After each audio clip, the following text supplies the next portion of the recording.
Congress party అంటేనే ఇందిరమ్మ ఇల్లు.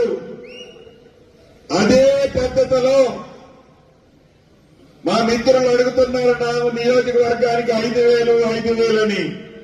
మొదట విడతగా ఇచ్చేది 3,500, 5,000 కాదు, అవసరమైతే 15,000 ఇవ్వటానికి ఈ ప్రభుత్వం వెనకడిగేయదు.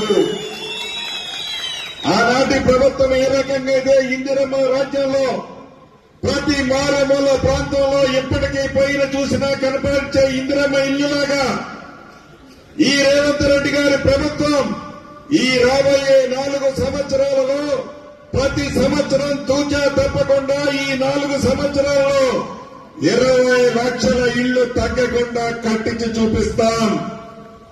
రేపు ఇందిరమ్మ ప్రభుత్వాన్ని మళ్లీ మీ దీవెనలతో, మళ్లీ మీ ఆశీస్సులతో రాబోయే మళ్లీ 10 సంవత్సరాల వరకు తెలంగాణ రాష్ట్రంలో ఉండేది ఇందిరమ్మ రాజ్యం.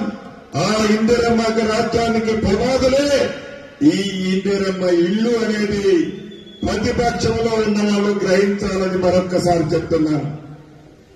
అంతేకాదు, దేశ చరిత్రలో గౌరవ మన నాయకులు ఈ భావి భారత కాబోయే ప్రధానమంత్రి రాహుల్ గాంధీ గారు చెప్పినట్లు కులగణన చేస్తామని ఎన్నికల ముందు చెప్పాం. చెప్పిన మాట ప్రకారం ఈ 6వ తారీఖు నుంచి రాష్ట్ర వ్యాప్తంగా దేశంలో ఏ రాష్ట్రం చేయని విధంగా కులగణన చేస్తాం.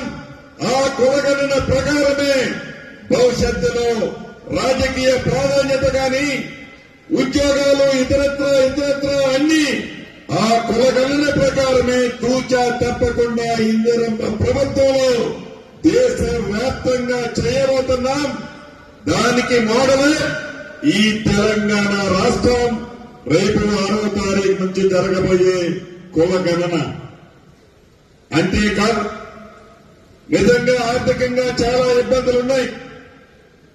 ఇబ్బందులున్నా పేదవాళ్ల కోసం, బడుగు బలహీన దళిత గిరిజనుల కోసం తల తాకట్టు పెట్టైనా, దుబారా ఖర్చులు తగ్గించైనా వాళ్ళకి ఆదుకోవాలన్నదే ఈ ఇందిరమ్మ ప్రభుత్వం యొక్క లక్ష్యం. అంతేకాని సోకులు కదా ఆనాటి పెద్దలు వాళ్ళు నివసించడానికి వేలాది కోట్ల రూపాయలు ఖర్చు పెట్టి భవంతులు కట్టుకోవాలనో ఈ ఇందిరమ్మ రాజ్యంలో ముఖ్యమంత్రి గారికి కానీ, మంత్రులకు కానీ, ఎమ్మెల్యేలకు కానీ అటువంటి ఆలోచన లేదే లేదు.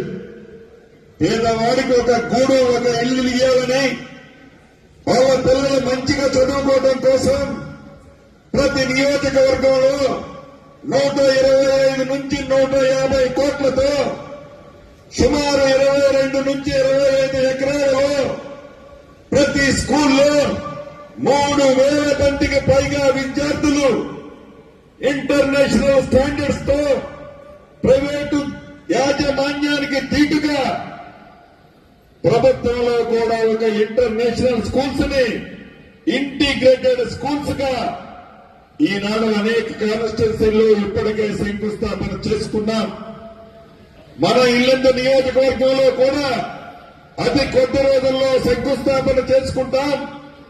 గిరిజన ప్రాంతమైన మిగిలిన నియోజకవర్గాల్లో కూడా తప్పకుండా ఈ ప్రభుత్వంలోనే ప్రతి నియోజకవర్గంలో 125 నుంచి 150 కోట్లు ఖర్చు పెట్టి కార్పొరేట్ స్థాయిలో పేదవాడు పిల్లలు కూడా మంచి విద్యని ఏర్పాటు చేయాలన్నదే గౌరవ ముఖ్యమంత్రి రేవంత్ రెడ్డి గారి యొక్క మన ప్రభుత్వం యొక్క ఆలోచన.